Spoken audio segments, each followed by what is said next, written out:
Barak the Yahweh, Barak the Yahushai, Barak the Yahweh Ba'Shem Yahushai, the Wadi Yahweh Ba'Shem Yahushai, Ba'Shem Kakodash, Shalom wa Barakim, Labakarim Yasha Allah, Washanika Baga Wala Wakab, Zakwanim Nuwa, Waha Shaliyaki Nuwa, Yasha Allah Ba'aith. Okay, giving all praises, of course, and reverence and fear to the powers. Yahweh, that's the Heavenly Father, in the name of His Son, Yahweh Shai. All right, peace and blessings be upon the elect of Israel. Double honors to our elders and apostles of Israel in these times, known as Great Millstone. All right, greetings in the names of Yahweh, Ba'Shem Yahweh Shai, Ba'Shem Kakodash. And like Paul said, grace and peace be unto you through the Spirit. All right, so I want to do this topic called Yarah should motivate you, not deter you. All right, and Yarah means fear in the Hebrew. The way that you say fear in Hebrew would be Yarah. All right, and this topic came up at Mazabak, which means at the altar. So I just want to go into it. And we talked about the live show too last Friday about fear, you know, because fear, when people, people in this world who are not spiritual, they hear fear, they think of ghosts, they think of people hiding around corners. You're afraid of the dark, the fear of heights. That's not the fear that the scriptures talk about. All right, that's not the fear of the Lord. All right, the fear of the Lord is the keeping of His commandments. All right, so I just want to get some precepts about how your fear should motivate you and it shouldn't deter you. All right, being afraid of the Lord shouldn't make you scared to do what He tells you to do. All right, it's supposed to drive you to do what's right. All right, and these precepts aren't in any particular order. I was kind of just writing them down as I was thinking of them, so I'm just going to hit them as I go along here. Hebrews 10 and 31, it says, "It is a fearful thing to fall into the hands of the living power." All right, it says, "But call to remembrance the former days in which, after ye are illuminated, ye endured great fight of affliction." Right, so knowing what the Lord can do, all right, He can take the body and the soul and the spirit.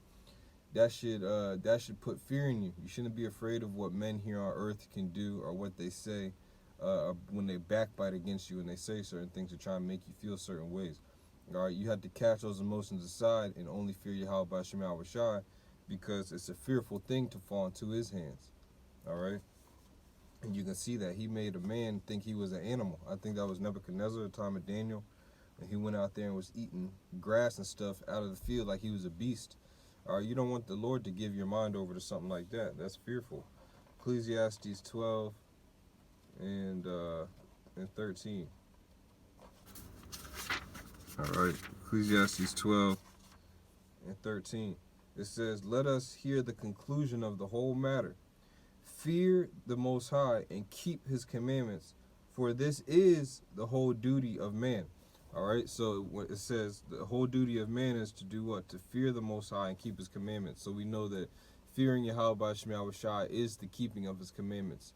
You know, doing your due diligence with your faith and showing your works right behind it, all right, through the Spirit, all right, keeping the dietary laws, the Shabbats, all right, going out and doing the work, treating your brother as you would like to be treated, all right, love thy neighbor as thyself. That's fearing the Lord, all right, that's keeping His commandments. Isaiah chapter 8, I'm just going to run through these. Isaiah 8 and chapter, Isaiah 8 and 13.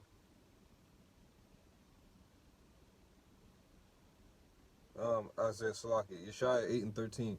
"Sanctify the Lord of hosts Himself, and let Him be your fear, and let Him be your dread." All right, because when you fear Yahweh Ba'Shem Yahweh Shai, you're letting Him know that nothing here on earth, all right, can deter you. All right, only He is the one that should bring the motivation. And when you dread Him and you fear Him, He makes other people dread and fear you. All right, because you have that spirit within you. You have that doctrine. You have that righteous speech. All right, and oracles from Yahweh Ba'Shem Yahweh Shai. All right, so that should be your fear. That should be your dread, because what He speaks is truth. He says things before they happen, and then it happens. There's power behind that, and you should fear that. All right, this is Psalms, and that shouldn't deter you. That should motivate you to know that that power is on your side. All right, and because it's on our side, all right, we're supposed to fear. We should be in dread. Psalms 2 and 11. "Serve the Lord Yahweh Ba'Shem Yahweh Shai with fear, with Yarah, and rejoice with trembling." So we're supposed to serve Him. Our servitude is supposed to be with fear, All right, when you're fearing, there's no room for pride. You're being humble. There's nothing but humility when you serve Yahweh B'Ashem Yahweh Shai. All right, it says, and rejoice with trembling. Back in Hebrews, Abaria, the 12th chapter, Hebrews 12 and 28, it says, wherefore we receiving a kingdom which cannot be removed, so we know that the kingdom of Yahweh B'Ashem Yahweh Shai that is to come, it's not going to be moved, all right? It's not going to be taken away. It's not going to be removed out of its place, all right? So us receiving this, us knowing this, let us have grace whereby we may serve the power acceptably with reverence and godly fear. For our power is a consuming fire. All right, so it says we're supposed to, there's such thing as having a godly fear. You had this guy that came up to the camp that says that you shouldn't be fearing any God. You know, you shouldn't be fearing any power. But guess what? There's a godly fear. There's a right way to fear someone. All right. Now this is Deuteronomy 6 and 13. It says, this is a commandment. Thou shalt fear the Lord thy power and serve him and shalt swear by his name. All right, so it's a commandment to fear Yahweh B'Ashem Yahweh Shai. All right, it's a commandment to fear him. We are commanded to. And again, it's not shaking in your boots like it's a fear of heights. The fear of the Lord is doing what he tells you to do. All right, Ecclesiastes 8 and 13. Again, Yarah shouldn't deter you. It should motivate you, all right? Or Yarah should motivate you. It shouldn't deter you. Yarah meaning fear. Ecclesiastes 8 and 12. It says, though a sinner do evil 100 times, and his days be prolonged. Right, because you have people that don't fear the Lord, and it seems like they're off in a well cause. You know, they're doing prosperous in the society. They keep leveling up. All right, why? Because they fear money. You know, they fear their money not coming in, or they fear their family members treating them a certain way, so they act a certain way so that they can be liked, or so that they can receive benefits or gifts in this world. All right, so it says, though a sinner do evil 100 times and his days be prolonged, yet surely I know, all right, I know that it shall be well with them that fear the Most High, which fear before him. All right, but it shall not be well with the wicked, neither shall he prolongeth his days, which are as a shadow, because he feareth not before the Most High. So it's going to go well with us, all right? That's why it should motivate you. Your fear should motivate you, because you know that what? You're going to receive a reward. You're going to be protected and be in the shadow and the hedges of Yahweh B'Ashem Yahweh Shai when all hell breaks loose. This is another reason why we should fear. Job 19:29. It says, be ye afraid of the sword, for wrath bringeth the punishment of the sword, that ye may know that there is a judgment. And that's what I was telling the guy on the highways and byways. Look, we're out here doing this because we know what's going to happen. We know the sword, the destruction that's coming to America, and we're afraid of that. All right, but we don't let that deter us to not do what we're supposed to do. We do what we're supposed to do so we can avoid that. All right, because we want it to go well with us at the end through the Spirit. All right, Psalms 25 and 12. All right, and that sword is definitely coming. And you would think a lot more of our people would take heed. That just shows you they're not really afraid that the Lord can do something to them. All right, but we serve the Lord with fear. All right, and we rejoice with trembling. Psalms 25 and 12. It says, what man is he that feareth the Most High, Yahweh? Him shall he teach in the way that he shall choose. Salakia. What man is he that feareth the Most High? Him shall he teach in the way that he shall choose. So if you fear Yahweh B'Ashem Yahweh Shai, you're going to receive manifold teachings, manifold understandings, wisdom, knowledge, and understanding of these scriptures. All right, but if you don't fear him, all right, if it's deterring you or you're becoming wavering because of your fear, the Lord's not going to shed light on you. You're still going to be in darkness because you're not receiving it the right way, all right, in the way that he shall choose for you. All right, so that's another reason to fear Yahweh B'Ashem Yahweh Shai with purity of heart. Now I said to the meek, or I'm sorry, to those that fear him would he teach, okay? He would teach his way. Ecclesiasticus 1, and we were bringing this out a lot too, so I'm going to just bring it out again. Sirach chapter 1, verse 14, it says, the fear of the Lord is the beginning of wisdom. All right, so you can't even go nowhere, it gets started anywhere, unless you have the fear of Yahweh B'Ashem Yahweh Shai. That's the beginning of wisdom. It says that it was created with the faithful in the womb. All right, meaning it says it was created with the those that believed from the beginning. All right, so first you have to believe.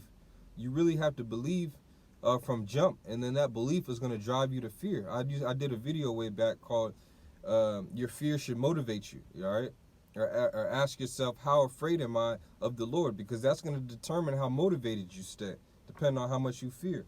All right, and I'm gonna read the scripture. Yashawan ba Yasha Allah Shalom Akia Yah Bashim Al Shabrakata Bashim Kakwadash to you and all the Akim down there in the Bahamas. Alright. Sirach chapter 2 in verse 7, it says, Ye that fear the Lord, wait for his mercy, and go not aside, lest ye fall. Ye that fear Yahweh Bashim Al Shai, believe him, and your reward shall not fail. Ye that fear Yahweh Bashim Al Shai, hope for good. So you see that? When you fear the Lord, it's not supposed to deter you. It's supposed to motivate you to hope that something good's going to happen to you in the long run. And for everlasting joy and mercy, and that's what we want. We want everlasting joy and mercy to be bestowed upon us. But it's not going to be brought upon us if we're not fearing him correctly. If we're letting our fear shake us up, to scare us from doing what we're supposed to do. All right, Psalms 128 and 1. At the water for the precept, Akia. Bless up. This is Isaiah, I'm sorry, not Yeshaya. This is Thahalim, or Psalms 128 and 1. Blessed is everyone that feareth Yahweh, Ba'ashem Yahweh Shai, that walketh in his ways. So if you fear the Lord, that means what? You're blessed. You're not cursed. There's nothing wrong with you with fearing the Lord. And that's what the guy on the highways and hedges was trying to say, that when you fear somebody, that's not showing respect to them or something. I forget what he was saying. He was bugged out. One of them 5% of conscious dudes. But you're not getting cursed. There's nothing wrong with having a healthy fear of Yahweh Ba'ashem Yahweh Shai. That's actually the best antidote for you. All right? Proverbs 13 and 13. Proverbs 13 and 13 says, Whoso despiseth the word shall be destroyed. But he that fear, you see that? The Lord, he going to put that fear in you before he makes you understand, man. Before you can understand and get anywhere, he wants you to know off the rip. Whoso despises the word shall be destroyed, but he that feareth the commandment shall be rewarded. So on the flip side of that, if you fear, all right, what the Lord is telling you, if you fear the words, you're going to be rewarded. You're going to be protected through the Spirit. This is the last one I got. Proverbs, all right, or Mashalia in the Hebrew 14 and 16. It says, A wise man feareth and departeth from evil, but the fool rageth and is confident. All right? The fool rageth and is confident, but a wise man will fear and departeth from evil. And that's what the fear of Yahweh Ba'ashem Yahweh Shai does. It makes you think about what the hell you're supposed to be doing, man, through the Spirit. It makes you really consider both aspects. Look, do I want to get destroyed for despising the word, or do I want to receive life and salvation of Yahweh Ba'ashem Yahweh Shai? And that's the most important thing. That's what should motivate you. So your Yarah should motivate you, not deter you. And again, Yarah means fear, through the power and spirit of Yahweh Ba'ashem Yahweh Shai. All right, Ba'ashem Rakak Wadash. So the water Yahweh Ba'ashem Yahweh Shai, the water Yahweh Ba'ashem Yahweh Shai, Ba'ashem Rakak Wadash. And just doing that, saying those names, that's showing fear of the Most High. All right, because we're vowing by those names. We're putting everything on those names through the Spirit. All right, so that we can receive our reward. So again, Barak the Yahweh, Barak the Yahweh Shai, Call Halayim La Alahayanawa, Yahweh Ba'ashem Yahweh Shai, Shalom to the elect, Shalom Babarakim unto you all. Of course, double honors to our elders and apostles that taught us these truth in these times, the water for setting forth a great example. Shalom Babarakim unto you. Sheni Kabad Gawala Wakwab. All right, double honors unto you all. Unto the elect again, I say Shalom. Keep that fear, Shamar Yarah, which means keep fear through the Spirit. Let it motivate you and don't let it deter you. All right, hey, Shalom. And Shalom to all the elect tuning in.